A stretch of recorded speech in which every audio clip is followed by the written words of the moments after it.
Hello, everyone, and welcome to the Krame Center for Mindful Living and to Wellness Wednesday. We're so happy to have you here this evening. So just a little bit about the Krame Center. We are a nonprofit organization whose mission is to help individuals reduce stress, become more resilient, and live better lives. We are so delighted to have Stefanie with us here this evening. Just a little bit about Stefanie. She's a holistic nutritionist and wellness consultant. She's also a fertility counselor and the founder of Bright Bean Health.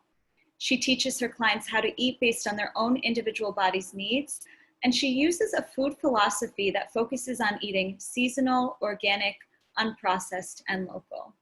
She teaches her clients the fundamentals of eating for nourishment and really gives them the tools and knowledge to live a vibrant and quality life of wellness. And so without further ado, I would love to hand it over to Stefanie. Stefanie, thanks so much for joining us this evening. We're really happy to have you here. Thanks, Sarah. I'm so excited to be here. Nice to see everyone's either picture or name. It's really exciting to get to connect with you virtually. It's one of the benefits about this is really like being able to meet people all over the world. So I'm super excited to have this presentation and also to have some good time for Q&A and conversation at the end. If anything comes up over the course of the presentation, if you want to just like pop a question in the chat, I'll either get to it then or we'll get to it at the end in Q&A. And then when we get to Q&A, you're totally encouraged to take yourself off mute and like put the camera on and ask questions. We can popcorn around, or if you feel more comfortable putting them in the chat, that's absolutely fine too. So today we're going to be talking about kind of doing an intro to holistic nutrition, just like understanding what is holistic nutrition, what does that holistic component of it mean, and how does this affect me and my mindfulness and my body and my ability to show up in the way I want to show up in the world. So we're going to be doing that by talking just about like what is it that will really serve you in terms of nutrition and what will make you feel the most vibrant. Just some general, obviously I don't know each of your individual stories, but just general guidelines. And also talking about the gut-brain connection and how relevant that is, especially when we're speaking about mindful eating and mindfulness and just holistic health in general. And then figuring out how are the best ways that we can be more aware of the changes that we want to make in our body and our diet, and how to track some of those changes and just to be more mindful eaters in general. So I'm going to share my slides and we'll get started. Will people just like in the chat put like a hi and where you're from so I can just kind of get to know people before we get started as I get things set up. Kind of fun to like see where people are from. Maybe there. Okay, cool. So let's see, I got one. Right. From New Jersey, from Canada, so fun, and from Atlanta. I'm from Atlanta. I love that. Thank you guys for indulging me with that. It's fun to be able to like connect with everyone and where we are. Okay, great, from more New Jersey. I love it. Okay. So my name is Stefanie. Can you guys see this chat screen? Sorry, I'm not the most tech person, so hold on, let me get rid of it. Why won't it let me? There we go, okay. So like I said, my name is Stefanie. Sarah gave me this really beautiful introduction. A few things about me. I did my undergrad in conflict resolution. And so I always say for my coaching, like the conflict resolution is really where that comes in. And then when I came back to the States, I had personally healed myself when I was a teenager. I was sick for many, many years. And the doctors kind of didn't have an answer for me. They gave me a bunch of tests, a bunch of medications. Nothing really had the effect that we wanted it to have. And at the time, like dietary changes were not super common. Like people weren't talking about that much, but through a friend of my aunt, we heard about this thing called gluten. And they were like, well, why don't you try going off of that? And the doctor was like, you don't have celiac disease. That's not going to help you. And I was like really desperate. I was 12 years old. And I remember thinking like, all I want to do is like go to bat mitzvahs and not feel icky, and I would do anything for that. And so I gave it a shot. And within 3 months, all of the symptoms I'd been having for truly 12 years, like since I was a baby, pretty much went away. And I was just really aware of the relationship between food as medicine or food as a catalyst for dis-ease in the body from a very young age. And then I went and studied like conflict resolution and came back to the States, was always interested in wellness, but really had this reverse culture shock of seeing like all of my friends not feeling well and not putting it together, that it was the food that they were eating was contributing to the way that they were feeling. I studied abroad for my whole undergrad, and when I came back, I remember being shocked by like every other commercial on TV was for a pharmaceutical medication, and then the next commercial would be for like junk food, and people weren't putting it together that these things are related. And so I decided to go back to school to get a degree in holistic nutrition, and that led me to where I am today. I used to primarily, when I first got out of school, work with people who had autoimmune disease and wanted to use natural diet and lifestyle shifts to heal their bodies.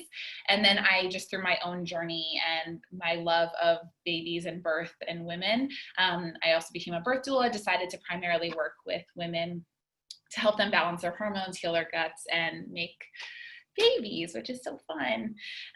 So that's just a little bit about me and my practice. By the end of today, I'm hoping that you're going to understand on a pretty, general level, but just get like a pretty good understanding of what is eating for health. Like, what does that even mean? And also a little bit about this gut-brain connection. I'm sure, people have heard buzzwords around gut health at this point. We know maybe it's like bone broth, kombucha, something like that, but like, why is this important? We're also going to really try and focus and understand there are 4 levels of eating that I oftentimes see my clients fall into at any given time, and try and identify where your diet presently, most currently, and consistently falls, and potentially how to make some shifts and changes to eat in a way that serves you better. And then also really learn how to keep track of these food choices and notice your attitude towards making changes so you can just be more mindful about eating in general. Okay, cool. So what is eating for health? Like, what is this concept? The nutrition school I went to, it was called Bauman College. And Ed Bauman, who was the founder of this, I think puts it really beautifully. Hi, Simone. Puts it really beautifully. Eating for health is a way of life, right? Like, this isn't a diet. This is a lifestyle. And this is something that if you like walk away with one thing today, I want you to understand that when we eat in a way where our relationship to food is based on consciousness, gratitude, sound science, and also positive energy, it can be such a nourishing part of our life, right? Like, it's not just a diet, it truly is a lifestyle. And I thought this quote was really beautiful to share, especially considering what the Krame Center is all about, to really just connect how like positive energy and gratitude and consciousness and like all of these qualities that we try to cultivate through mindfulness and meditation and all of these other practices really relates to like the thing that we do at least 3 times a day on average, right? To the food that we eat. So just like some basic nutrition essentials, so we all understand the way that nutrition really works in our body. Yes, it's the food and beverages that we ingest. Like, that is what nutrition is. It's the food, but really, like, I don't know if anyone's ever heard the expression, you are what you eat. Like, I for sure hear that all the time, but it really is actually what you assimilate. It's not just what you eat. And we're going to talk way more about that when we talk about gut health, but it has to do so much with, one, the way your digestive system is working. And also that relates so much to like our environment and our stress levels and so much otherwise. Sometimes food is just passing through us. But when we are properly breaking down and assimilating our food, it's not like your body takes a piece of broccoli and like sends it to your liver and is like, now you do something with it, right? Like, it breaks it down into macro, micronutrients, phytonutrients, etc. So what do these different things do for us? So, and sometimes I think when we know more about this, I have a lot of clients who like really love nerding out on the micronutrients and the phytonutrients and all of that, because it really nourishes them and it gives them an idea of like, I am nourishing this part of my body. How? So if that serves you, I hope this helps. But yeah, so if we think about your body like a house, right? Like, or a temple, right? So we have the macronutrients, which are like the bricks. Okay, they are like protein, fats, and carbs. They are the primary structure and building blocks for our cells. Okay, we build our hormones primarily through protein. Every cell at its core has fat. And we'll talk more a little bit about fat and how important that is in a moment. And like carbohydrates are the primary fuel that our body uses, though sometimes we can also use fat and a little bit of protein. And then we have the micronutrients, which are like the finishings. They are like the floor in your temple and like the pretty doors and all of the, trim. These vitamins, minerals, enzymes nourish us and also provide the necessary, like, think of it like almost like fuses for metabolic processes in the body to happen. So this is like how your body knows to have your heart be beating, and like all of these little things that happen is through the micronutrients that are sending signals, okay? And then we have phytonutrients, and these are like the antioxidants that everyone's always nerding out about when we see, pomegranates have this many antioxidants, and that's what they're talking about, the phytonutrients. And these are really important. I like to think of these are like the functional furniture in your house, right? Like if you just have a house with nothing in it, like how much does it really serve you, right? Like it exists, like you will exist, but is it functional? Like, are you happy? Are you enjoying your space? So that's what phytonutrients do for us. And so antioxidants are not overrated, and they really help balance our neurohormonal system, which, like, we want to feel good and all of that. And then we have the beverages, right? Like we can just think of these in the house like they're the plumbing, right? They keep everything moving through and clean and flushed out, which is really important. And this involves water, mineral broths, herbal teas, fresh juices, etc. And they really nourish and hydrate us.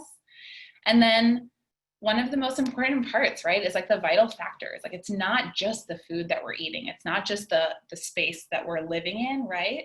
It's light, air, water, touch, love. It's the light that comes through the windows. It's the memories that you make in your home and your space, and like the loved ones and all the hugs that happen there. And I say this all the time to my clients, like you can be eating everything perfect and taking all the right supplements and doing all the things. And if you don't feel like you have a sense of community and you don't have a good self-narrative and self-talk and you don't have your stress under control, it won't matter.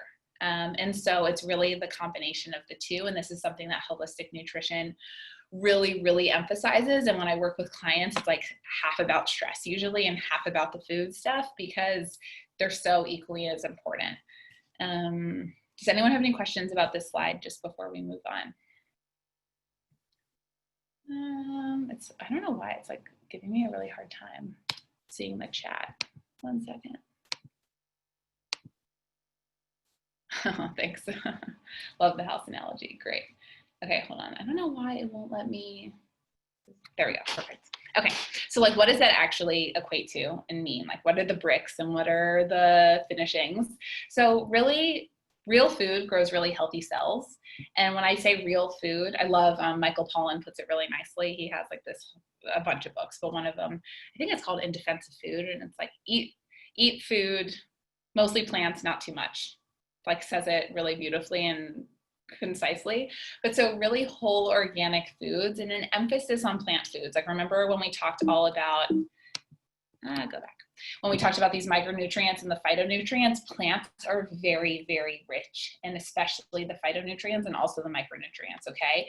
And they work together in harmony. And this is why, like, if you eat a red pepper or you eat an orange, it's different than just taking a vitamin C pill.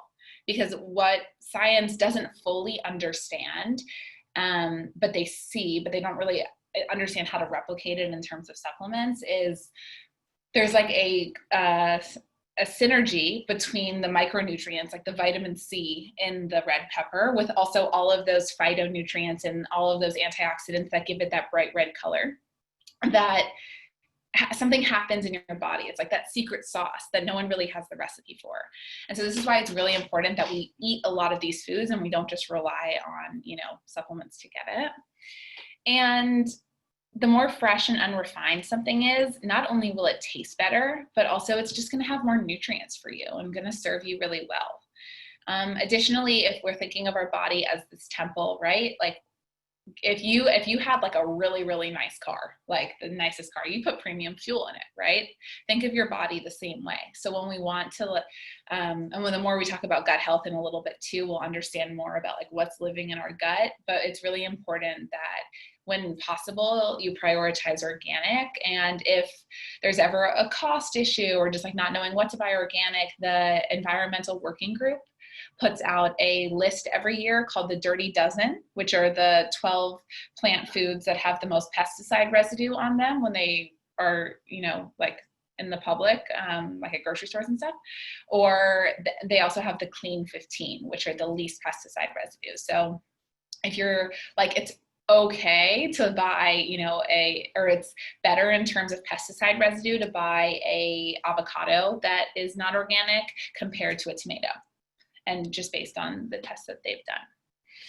So eating, when Sarah introduced me, she talked about my soul strategy. And so it's really like this seasonal, organic, unadulterated, and local, right? And why? Like, why does that matter? So one, when you eat locally, you have more variety. If anyone shops at the farmer's market, you know that you just can't go and get sweet potatoes all year. Like, they just don't grow all year, and you can't get everything all year, which basically is our bodies evolved in like rhythm with the earth. And we are meant to have more of certain nutrients different times of the year. And so if we eat seasonally and appropriately with what's around us, we're going to have the proper variety, which gives us different nutrients in their like proper ratios.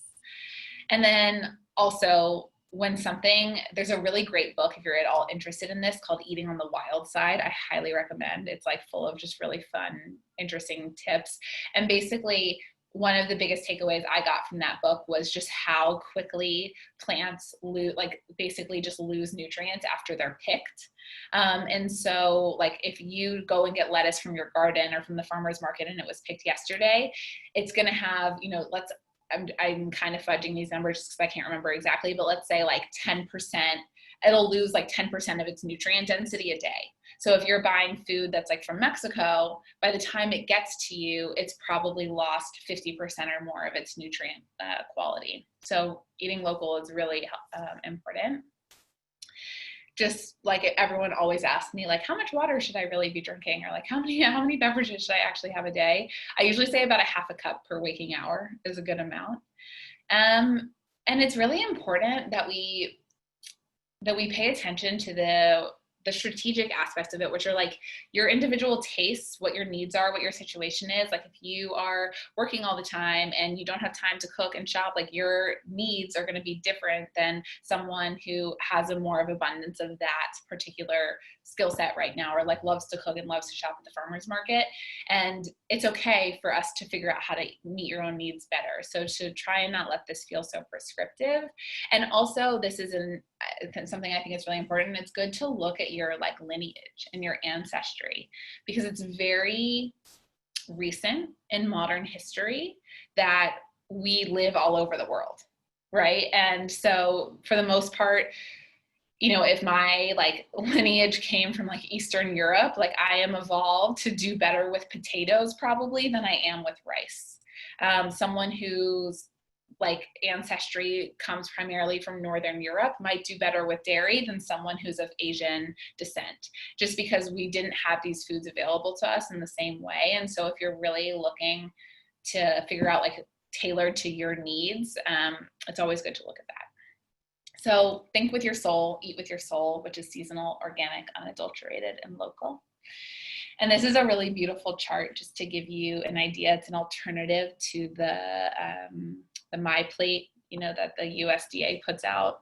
That is a little upsetting for me. So this is an alternative for that. And so at the core, we have seeds and oils. And remember, I talked about how fat is so crucial for every single one of our cells. So if you think about a seed, what does a seed do? It's life, right? Like life sprouts from a seed. And so we really truly at like the core of all of us need fat pretty much more than any, I think, macronutrient. And unfortunately we saw in America, especially the like fat-free craze that happened in like the 80s, 90s, and early 2000s. And what we saw was more people got sick and more people had diabetes, and it was all the things that they were trying to prevent. We actually really want fat. You don't need a lot of it, right? Like it's at the center of this, but it's a relatively small amount, but you don't need a lot of it, but it's super important. And people always ask me about like saturated fats versus unsaturated fats. And I want you to think of a cell, like if you remember way back from biology class, and how every cell has like a nucleus around it, right? Think of it like the gate, okay? Like the nucleus is at the center, and then there's like this little cell membrane around it, okay? And so basically every cell membrane is made up of a combination of fats. And so if you have a too rigid cell membrane, the cell membrane's job is to let the good stuff in and the bad stuff out, okay? If it's too rigid, if you eat only saturated fat, then things can't get in and out so easily. But if it's too loosey-goosey and there's not enough structure and not enough saturated fat, then the good stuff won't stay in because it doesn't have any structure. So it's really good to have a balance of everything. And a helpful way is like, was my great-great-grandma eating this? Then it was probably okay. You know, was she having a little bit of schmaltz or chicken fat or, you know, like lard or stuff with her meals? Probably. Like that's what they were using to cook. Was she using canola oil that was not even in existence? No. So really looking towards that is helpful. And then we have protein. I like to just give people, I think this is helpful if everyone looks at the palm of your hand. And if we're talking about animal protein, so my palm is probably a different size than Catherine's or Vanessa's. We all have a palm that's appropriate to our body, right? And so if you look at the palm of your hand, and I want you to imagine the thickness of a deck of cards, okay? That's like an appropriate size serving of animal protein for you at a given meal. So it's probably not as big as you think, right? Like that's not like a huge T-bone steak. That's like a small fillet of fish or like 3 meatballs or something like that. So that's just like a little helpful tip for how to keep protein in proportion to like what your body needs. That again, if you are in periods of high stress or you're very, very active, you might need to increase that. And then we have the booster foods, which they're like pretty close to the center because they're so important. And these are things like spices and nutritional yeast and algae and seaweeds. And does anyone have any idea why these are maybe so important and close to the center? Because they're really, really rich in those phytonutrients and those micronutrients, okay? Like a little of them goes a really long way. So if you want to make meals more interesting and more nutrient dense, add a lot of spices, add a lot of herbs, throw in some seaweed, make some hand rolls. Like these are the things that you don't need a ton of them, but they make a huge difference in terms of giving you that functional like ability in your house and making things really shine. And then we can see that like most of our carbohydrates are coming from veggies, right? Like leafy vegetables, crunchy vegetables, unrefined starches, seasonal fruit, and this makes up the biggest part of this chart. You know, these are really the foods that we want to be emphasizing. And then we have all of the beautiful liquids that we talked about on the outside. So I don't have any questions about just like what makes up an eating for health diet. We'll of course have more time at the end, but let's see, I think I got one. If I could ever get into the chat. I don't know why it's so hard. My mouse goes away. Okay, I can't access it right now, but we'll get there in just a second, and I promise I will answer your question. Here is an example of, I have a little soul foods cookbooklet that I made where I just like basically took foods from my local farmer's market and wrote a couple recipes for each season. So if you're interested, send me a message and we can get you one. Okay, so just like a few examples of what a perfect main meal can look like. And the whole reason I wrote perfect and wrote a bunch of different things is because it's a lot, they can all be different, right? You know, some of these are entirely plant-based, some of these are not, some of them have no starchy carbs in them, some do, it just depends. And if you're a woman, especially a cycling woman, in terms of having a menstrual cycle, that carbohydrate need actually really changes between the first and the second half of your cycle. So always good to like be mindful of if how things change throughout the month. But so yeah, the perfect main meal would include some like properly raised animal protein or plant-based combined protein, good fats, unrefined carbs, water or tea, and some peace and love. Okay, so that was like an idea of what is it that like actually makes up a diet that will make me feel good? And how do we know that this is going to make you feel good? I mean, other than the fact that we know, that these phytonutrients and all of the micronutrients and macronutrients like truly build our cells and give us energy and help our bodies work the way that they were intended to. But there's this huge digestion connection, our second brain. Okay. And I put in this Harvard quote because I like want people to understand this. This isn't just like some hippy dippy stuff. I mean, I love me some hippy dippy stuff, but also this is like very real science, and people at Harvard and MIT are studying this. And so a troubled intestine can send signals to the brain, just as a troubled brain can send signals to the gut. Therefore, a person's stomach or intestinal distress can be the cause or the product of anxiety, stress, or depression. And that's because the brain and the GI system are intimately connected. Okay, this is like from Harvard Health, is about as like legitimate as it gets.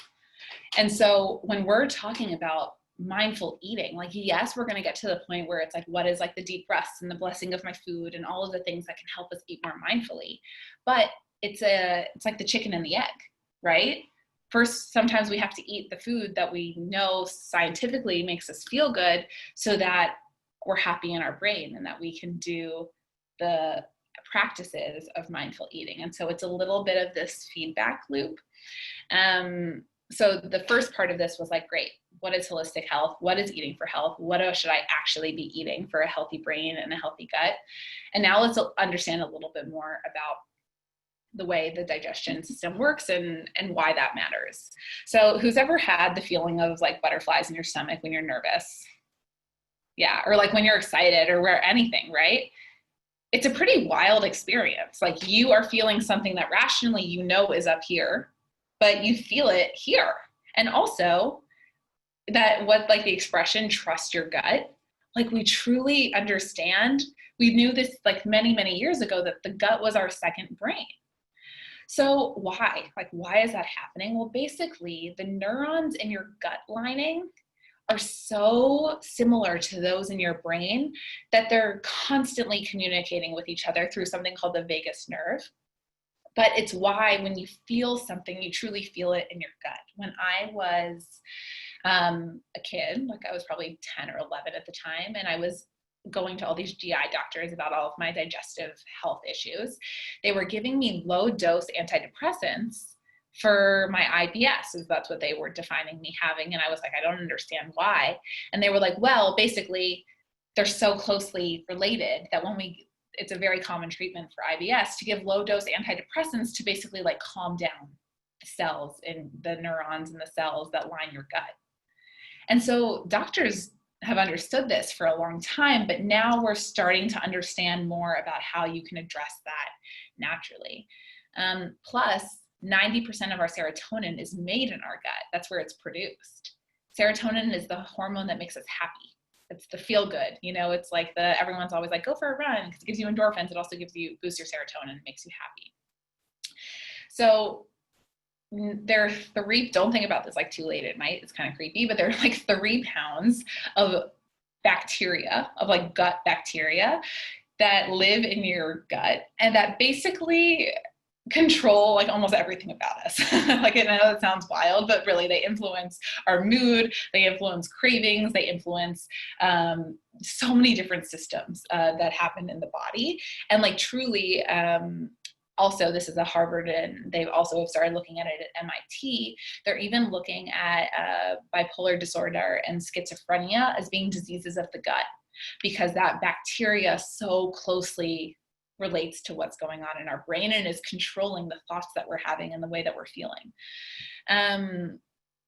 Also, with our surrounding depression and anxiety, they're looking at that connection more deeply now. And what we know is that basically these bacteria in your gut have a lot of different roles. You know, there's a whole section of them that control only like your estrogen, which is pretty wild, and like how you metabolize estrogen. There's a whole other section of them that control creating something called GABA, which basically really influences the way we feel fear or anxiety or sadness.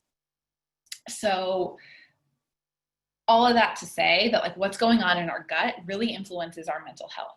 And this is, again, comes a little bit back to that chicken and the egg, where we can be really aware of all of this and be doing all of the things that we're supposed to be doing for our mental well-being. But if we're not eating in a way that supports the system, are we sort of self-sabotaging, or, you know, they're meant to go together. So what is like one of the easiest ways we can start to support the system, aside from also, you know, eating in the like Stefanie approved, you know, eating for health model, is and I'm sure that people here know about this because this is like definitely an aware crew, but like who knows what fight or flight is, right? Like we hear about this a lot, right? The fight or flight, you know, parasympathetic or sympathetic system. So everyone knows about fight or flight, but I'm more interested in the other two Fs. Does anyone have like any idea what they would be? It's very random, so it's okay if you don't, but you never know. Okay, so they're feed and frolic.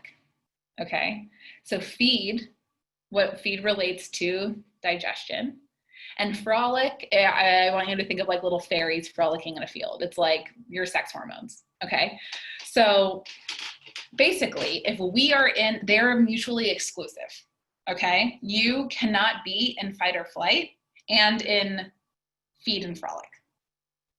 Okay, they don't work together, because basically, again, we're not like so evolved as humans, but your body's like, oh, why would I spend precious energy and resources, you know, like making sex hormones or digesting food if I need to be in a situation where like I need to get out of here or like fight this saber-toothed tiger that's coming at me. Truly, like that's the way our body thinks about things. And so if you are stressed out and you are eating, you're not assimilating that food. Remember, we talked about like you are what you actually assimilate, not just what you eat. So if you are sitting at your computer eating lunch just like this while you write emails, your body doesn't know that all of these emails, like that your inbox just keeps filling up, is not a real stress to your life. They don't know that that's like not a fight or flight situation. Oftentimes we are when we're working in like a higher fight or flight mode. And so really being mindful about when we're eating in terms of like what our environment is like and what we're doing is one of the best things you can be doing to help with this gut connection. Because when you are stressed out, you know what that feeling is like in your belly, you know, when you feel it in your stomach, and that is just not good to be moving through there because you are not in feed. Okay, you're in fight or flight. I had a client once who, all of my clients, I asked them to do a food journal before we start, just so I can get some good data on what's going on.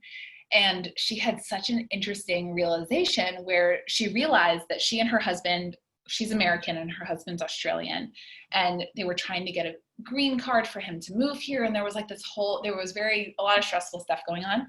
And she realized that she was waiting until dinner to have the like important conversations with him, because in her house growing up, that was like where you talked about things at the dinner table. But because their conversations were so heavy and stressful, she was putting it together when she started writing it down, like, oh, I'm waiting to talk to him about all these things while we're at dinner, and then I end up with a stomach ache. And it was because she wasn't properly digesting her food. And so I really want to invite you to start thinking about like what's the environment around me? What's the energy? What's the vibe? Am I like totally spaced out? Am I stressed out when I'm eating, so that I can really be in feed and also frolic? Anyone have any questions about this stuff? There's like, we could do an entire, you know, like 3-day workshop on this. So this is kind of just high level, but really wanting you to understand how relevant and important this is to our mindfulness and to our stress and anxiety and the way that our body digests food. There's also a great quote by Hippocrates, so like 2,000 years ago, where he says, all disease begins and ends in the gut.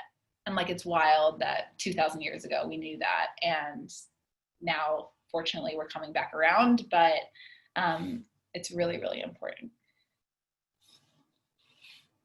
No? Okay, cool. So we talked about these like 4 levels of eating, which really this comes down to when people think mindful eating, I think they often think about like, am I taking deep breaths? Am I being aware of my food? And like all of this is beautiful and relevant. And so this is what relates to that aspect of this.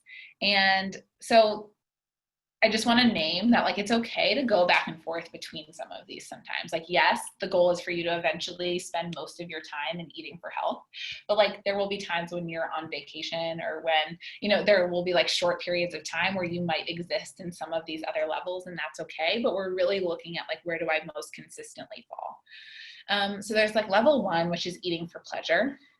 And it's a pretty like impulsive level. You're mostly just about like maximizing pleasure and minimizing pain. You really are seeking immediate gratification from food. Usually we see a lot of like cookies, ice cream, candies, more alcohol and coffee and chocolate, and it's oftentimes an emotional eating response. I see a lot of this during COVID. Like I am seeing a lot of people who come to me, new clients who I think are dealing with the stress of the outside world by like being inside and baking cookies and like letting that, you know, make them feel better and like seeking that immediate gratification, because the outside world is scary and like there's a lot going on that we're still processing. So if that resonates with you, like know that you're not alone. And also that the more we move into a more eating for health model, the better we actually can feel about what's happening outside, because we have all of those like gut hormone things that are going on telling our brain to feel better. Then we have level 2. So eating for energy, which for the most part, this is like, I oftentimes see like pretty busy young professionals fall into this level a lot. You know, it's kind of just like, I eat for fuel and like, I'm not focused that much on what I'm eating. If it's in front of me, I eat when I get hungry, when I feel my blood sugar drop. Pretty like fast casual is usually really common in this level. You're not really focused on, is it high quality or what's in it? Does it serve me? It's just, I need food to live my life. Also, most times you're not like really concerned with any ecological aspects or impact of that with the food. And usually this can end up causing a lot of acid in the body, end up with a lot of allergies, because also oftentimes these people are in fight or flight when they're eating. You know, if I'm just eating for fuel and I'm not paying attention and like being mindful about my food, then I'm not digesting it properly and the body doesn't know how to use it properly. And I end up with allergies or an acidic environment in the body. And then we have level 3, which is eating for recovery. And it's usually what happens after people have spent a long time in levels 1 and levels 2. Usually what ends up happening is people go on different diets to help them heal from those negative effects. But what ends up happening is if you stay in this for too long, 1, it can feel really restrictive.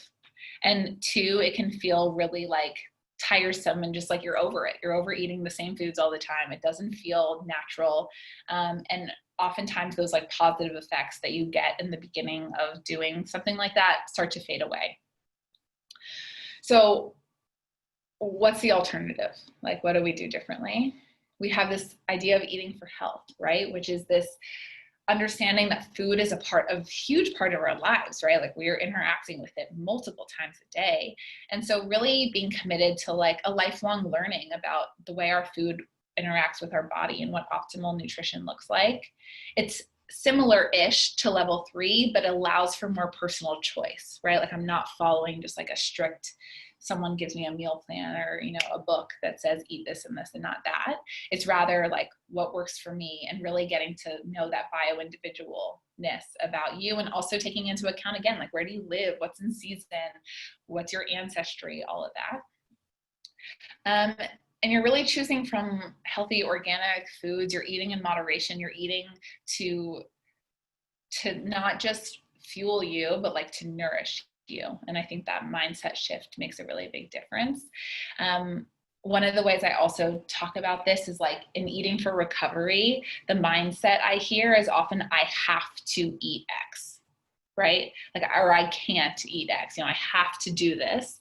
Where in level 4, it's more of I get to, or like I have the privilege of, and it's really that mindset shift, which is a big difference. And right with that comes this care and preparation and presentation. Like if I get to feed myself these like fresh, nourishing foods, I'm going to be excited about it and like look at them beautifully and really be grateful for them. But if I have to eat this salad, I'm not going to care what it looks like, and I'm not going to take care in preparing it.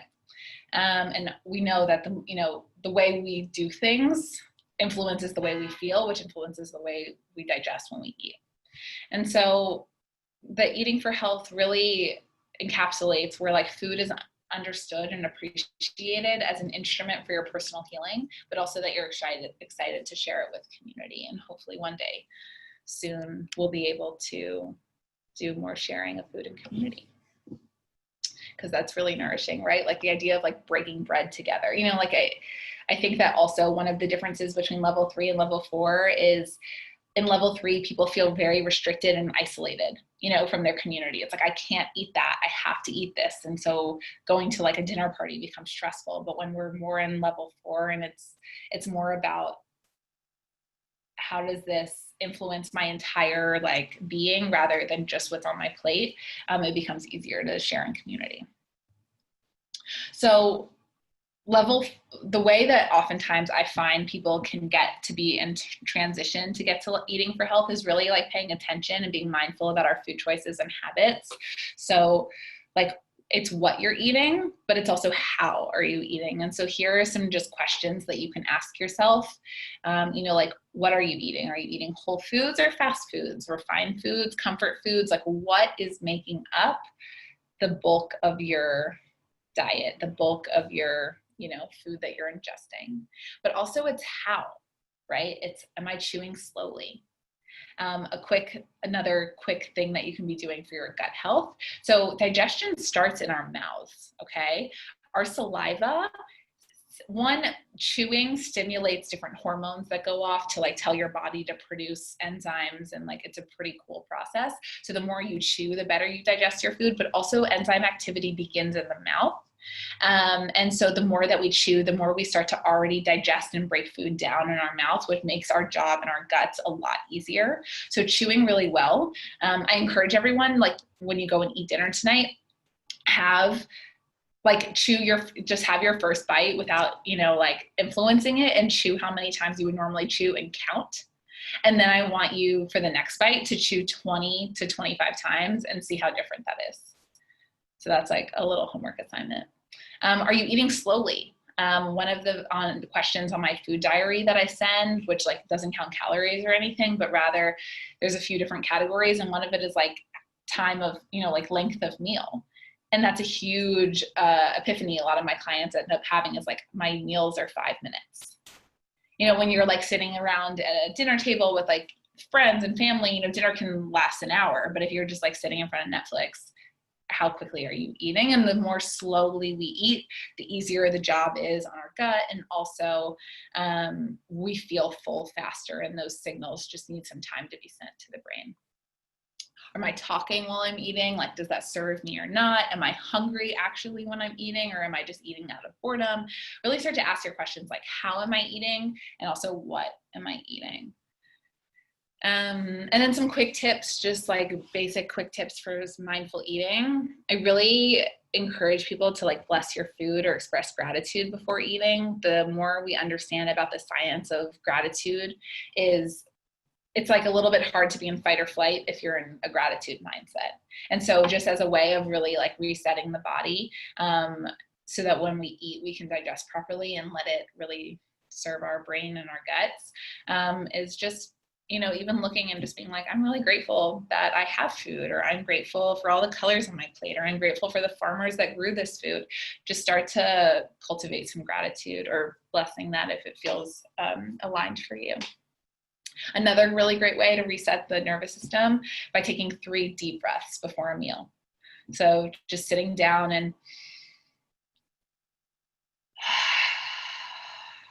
3 times before you eat also really allows your body to reset and switch into a feed and frolic mode. chewing that 20 plus times for every bite. And also a quick tip for helping you just slow down your meals. If you're noticing that you're one of those like 5 to 10 minute meal people, put your fork down in between bites. And so instead of like reaching for the next bite while you're still chewing and it's a little bit of like a quick motion, really take the time, put your fork down and savor your food.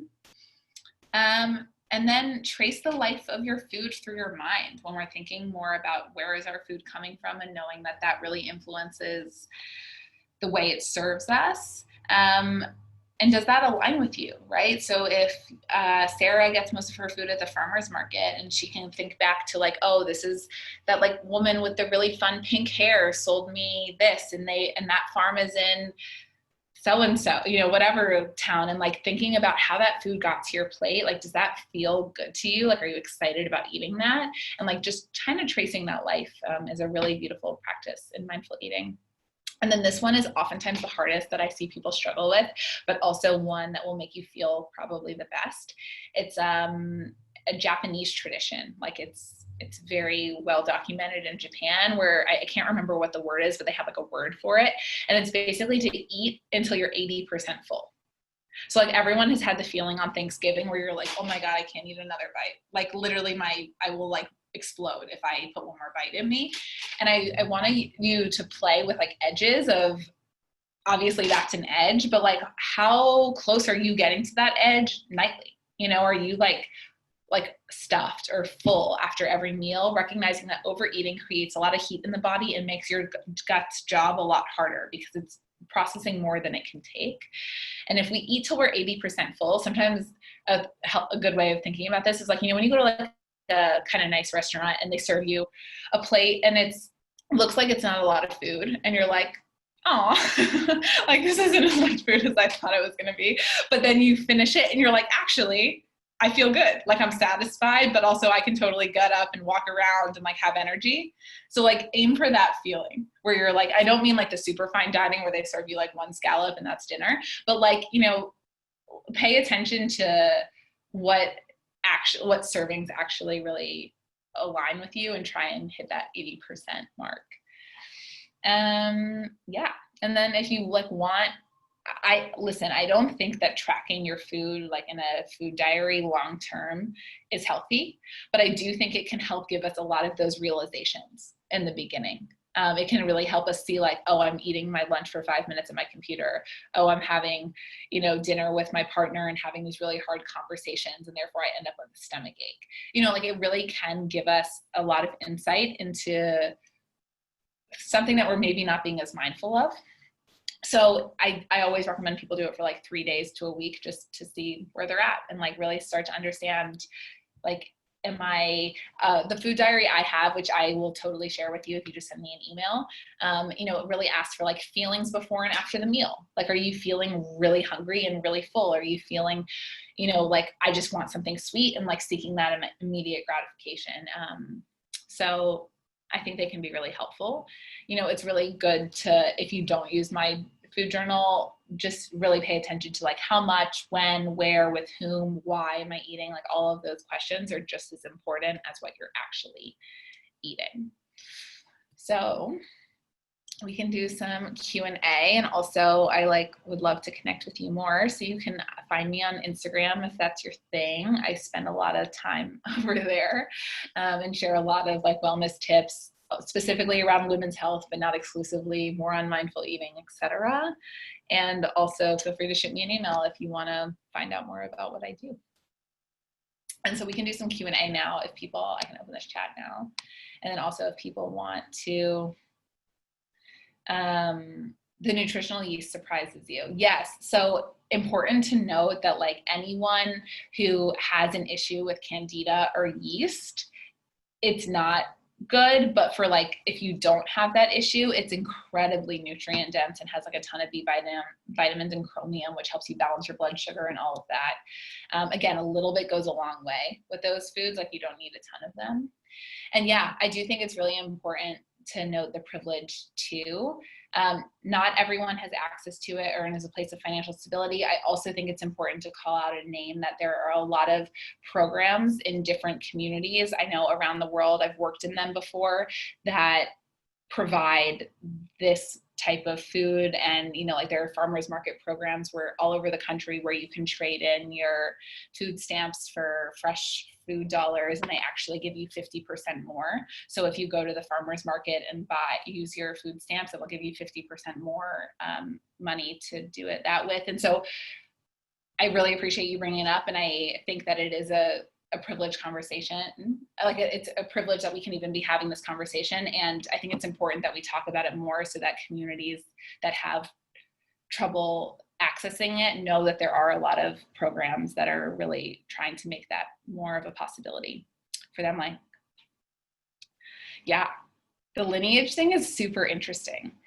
There's a great book called, what is it called? Wired to Eat by Rob Wolf, where it's specifically around blood sugar reactions, like blood sugar control. And he has at the end, like basically you get a finger prick test where you test your blood sugar after eating certain foods. And it's fascinating. Like so many people in like the paleo community were doing it a few years ago when the book came out.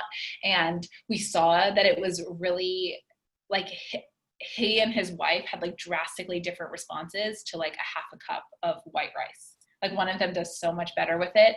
Rob Wolf. I think his name has 2 O's maybe, but Rob Wolf, you'll find it if you search him.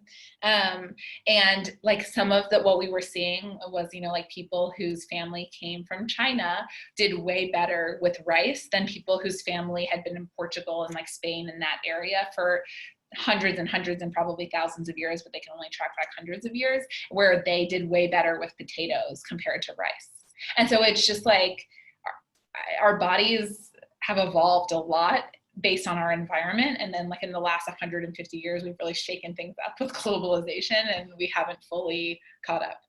I see this a lot also in women, you know, when I work with women with fertility and women's health, like unfortunately, same thing, you know, like women want to have children later and all of that now, but our bodies are like quite not there yet, right? Like it could take thousands of years for us to like, you know, have our fertile window shift.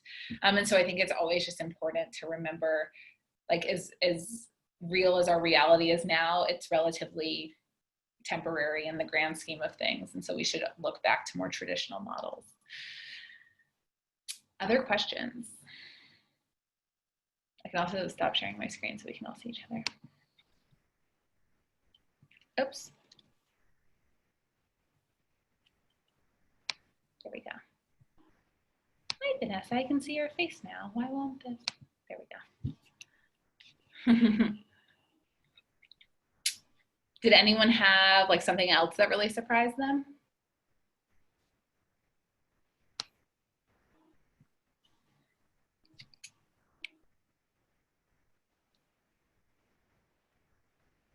Or something that they like knew but wanted, I don't know, let's see, need to be better at not eating while working. Yeah, that's a tough one. Like even I know all of this and sometimes I still do that. And so just like being very vulnerable, and it's hard. I think sometimes like it's truly, even if you like go for 5 minutes and sit outside and just like start the meal there, it can create that environment that's better. And that's something I try and do, but it's hard.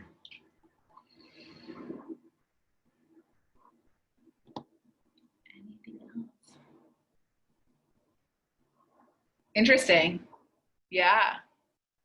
Yeah, definitely. I think this is an interesting time just generally to be talking about nutrition because of COVID, like the way people grocery shop and the way, I mean, just the way we think about food has changed a lot in terms of, you know, accessibility. But yeah, what was most eye-opening about it to you, Catherine? So I'm just going to unmute myself. Yeah, no, I love it. Someone talk to me. Yeah. And anyone else should feel free to do the same. What was most well, first of all, I thought I was really healthy, a healthy eater before COVID. But as a result of the things you're sharing, not so much.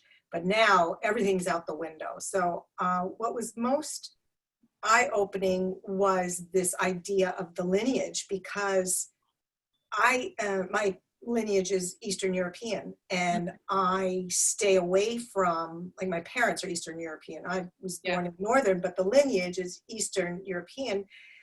And I stay away from potatoes. I think that, oh, that's like so bad to eat. I typically would eat high plant-based, but more low carb. And I thought carb is the enemy for many, many years, and especially potatoes. So I just thought it was very interesting. Yeah. And I can give you some like helpful tips about carbohydrates, because I think that's like will really benefit and serve everyone. So you actually might be really interested in that Wired to Eat book and doing those tests specifically around like potatoes and rice and stuff, just to see how your blood sugar actually reacts. No matter if you do better with some foods more than others, we all do want to be conscious about carbohydrates because of the way they influence our blood sugar, which influences our hormones and, like risk for diabetes, all that other stuff. So this is like a fun little trick you can do. Again, I don't encourage people to like actually measure out their food on a regular basis, but the next time you go to eat like rice or pasta or potatoes, take out a half a cup measuring cup and see what that looks like measure it. And that is a serving of carbohydrates, of starchy carbs. It is not that much. And so like it is, even if you do okay with it, Simone, it's so tiny. Yeah. Like, so even if you do okay with it, also again, to think back to the way in which our ancestors were eating and like the lineage thing, like food was not as abundant. Like food was just more scarce and people ate less because there was less food. But again, they were probably eating till that, like, let's call it 80% full mark. And that's okay. Like they survived and they were good. But so like that half a cup is small, but it's probably also more like relative to, unless we were all living as kings, what our people were eating. And then another really important tip about carbohydrates is that one of my favorite rules is called no naked carbs. So what does that mean? You need to dress carbs with a fat. Okay. And so if you want to imagine your blood sugar, think about like a heart monitor at the hospital. You know how it's like beep, beep, beep. So that's what's happening with your blood sugar. When you eat something that's very starchy carb, your blood sugar goes up and then it comes down. And that's why you experience those like ups and downs. But if you have a fat that goes along with it, it kind of neutralizes that blood sugar response. So if you're going to eat an apple, put some almond butter on it. If you're going to have a piece of bread, have it with some butter on top. I mean, like it really impacts it so greatly. So that's a great tip. Thank you. That's a good one. What was eye-opening to me in that my training mindful eating, there were no rules, no levels, no such thing as good foods or bad foods. There's room for all foods. Yeah, I think there's a lot of different ways in which people think about mindful eating. And to me, it sounds like what you were exposed to was a little bit more like intuitive eating. I personally practice and teach a more nuanced approach to intuitive and mindful eating, because oftentimes what I end up seeing in my practice is people who are eating really intuitively, who are eating really intuitively in the way that like intuitive eating is taught, where basically like you just should be eating whatever you want. Don't end up getting to that level where it's like I can actually feel what my body is craving based on like what feels the best. And so while I also don't really talk about foods and what's good or bad, but rather like, does it serve you and your goals of feeling less anxious, feeling less depressed, feeling, like all your systems are working in your body. Does it serve you or not? I think there are a lot of different ways to talk about mindful eating and intuitive eating actually too. And happy to like continue that conversation with you offline, Doris, if you want to talk more about that.